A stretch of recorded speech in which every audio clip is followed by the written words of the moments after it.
Sir, ಈಗ ಶ್ರೀ ಮಹರ್ಷಿ ವಾಲ್ಮೀಕಿ ಪರಿಶಿಷ್ಟ ಪಂಗಡ ಅಭಿವೃದ್ಧಿ ನಿಗಮದಲ್ಲಿ ರಾಜ್ಯದಲ್ಲಿ ಹಿಂದೆಂದೂ ಕಂಡು ಕೇಳಿರದಂಥ ಒಂದು ಬೃಹತ್ ಮಟ್ಟದ ಅಗಲದೊಡೆ ಕಾರ್ಯಕ್ರಮ ನಡೆದಿದೆ. ಈ ನಿಟ್ಟಿನಲ್ಲಿ ವಿರೋಧ ಪಕ್ಷವು ಸಹ ತನ್ನ ಜವಾಬ್ದಾರಿಯನ್ನು ವಹಿಸ್ಕೊಂಡು ಭಾಳ ಕಟ್ಟುಬದ್ಧವಾಗಿ ಹೋರಾಟಗಳನ್ನು ಮಾಡೋದ್ರ ಮುಖಾಂತರ ಸರ್ಕಾರವನ್ನು ಗಮನ ಸೆಳೆಯೋದು ಮತ್ತು ಭ್ರಷ್ಟರಿಗೆ ಶಿಕ್ಷೆ ಆಗೋಂಥ ರೀತಿಯಲ್ಲಿ ನಡ್ಕೊಂಡಿದೆ. ಸರ್ಕಾರವೂ ಸಹ ಒಂದಿಷ್ಟು ಪ್ರಾಮಾಣಿಕ ಪ್ರಯತ್ನ ಮಾಡಿದ್ರೂ ಸಹ ಅದು ಹಗಲ್ವೇಷದ ನಾಟಕವಾಗಿ ನಮಗೆ ಕಾಡ್ತಾ ಇದೆ. ಹಗಲ್ವೇಷದ ನಾಟಕ ಅದು. ಈಗ ಇಷ್ಟೊತ್ತಿಗೆ ಪರಿಶಿಷ್ಟರಿಗೆ ಅನ್ಯಾಯ ಆಗಿದೆ ಅಂತಂದೇಳಿ ಅದಕ್ಕೊಂದು ಮಾರ್ಗೋಪಾಯಗಳು ಕಂಡುಹಿಡಿದು 2023-24 ಕಾರ್ಯಕ್ರಮಗಳು, 23-24 ಕಾರ್ಯಕ್ರಮಗಳು, 2-3 ವರ್ಷದ ಕಾರ್ಯಕ್ರಮಗಳು ಕುಂಠಿತವಾಗಿದ್ದಾವೆ. ಅದಕ್ಕೆ ಮಾರ್ಗಗಳನ್ನ ಕಂಡುಹಿಡಿಯೋದ್ರಲ್ಲಿ ಆಡಳಿತ ಪಕ್ಷ ಮತ್ತು ವಿರೋಧ ಪಕ್ಷ ಎರಡೂ ಸಹ ತನ್ನ ರಾಜಕೀಯ ತೆವಲಿನ ಕೆಸರೆರಚಾಟದಲ್ಲಿ ನಾವು ಬಡವರು ಬಲಿಪಶುಗಳಾಗ್ತಾ ಇದ್ದೀವಿ. ಇಬ್ಬರೂ ಸಹ ನಮ್ಮ ಮಾತಾಡಿಲ್ಲ.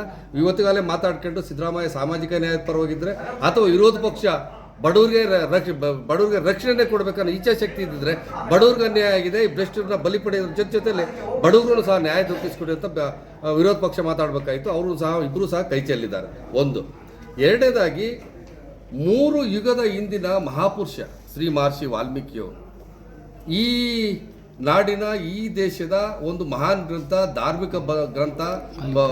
ಪ್ರತಿ ಈ ದೇಶದ ಜನರ ರಕ್ತ ನರನಾಡಿನಲ್ಲೂ ಸಹ ಹುಟ್ಟಿನಿಂದಲೇ ತಾಯಿ ಗರ್ಭದಿಂದಲೇ ಬರುವಾಗಲೂ ಸಹ ಅದು ಗೌರವವಾಗಿ ಪೂಜಿಸುವಂಥ ಮಹಾನ್ ಗ್ರಂಥ ರಚನೆ ಮಾಡಿದವರು ಶ್ರೀ ಮಹರ್ಷಿ ವಾಲ್ಮೀಕಿಯವರು.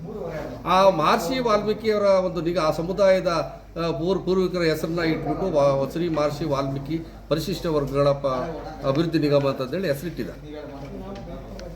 ಈ ಹಗರಣದ ಕಾರಣದಿಂದನ ಪ್ರತಿ ನಿಗಮ ಯಾರು ನಮ್ಮ ಎಲೆಕ್ಟ್ರಾನಿಕ್ ಮಾಧ್ಯಮದವರು ಎಲ್ಲ ಜವಾಬ್ದಾರಿ ಇದ್ದವರು, ಜರ್ನಲಿಸ್ಟ್ ಇರೋರು, ಚರಿತ್ರೆ ಗೊತ್ತಿರೋರು, ಇತಿಹಾಸ ಗೊತ್ತಿರೋರು, ಭಾಳ ಅನುಭವಿಗಳು ಪ್ರತಿ ಸಂದರ್ಭ ವಾಲ್ಮೀಕಿ ಹಗರಣ ಅನ್ನೋದ್ರ ಮುಖಾಂತರ ಸರಿಸುಮಾರು ಈ ಜನಸಮುದಾಯ ಎಲ್ರಿಗೂ ಸಹ ಅವಮಾನ ಮಾಡ್ತಾ ಇದ್ದಾರೆ, ನೋವುಂಟುಗಳನ್ನು ಮಾಡ್ತಾ ಇದ್ದಾರೆ.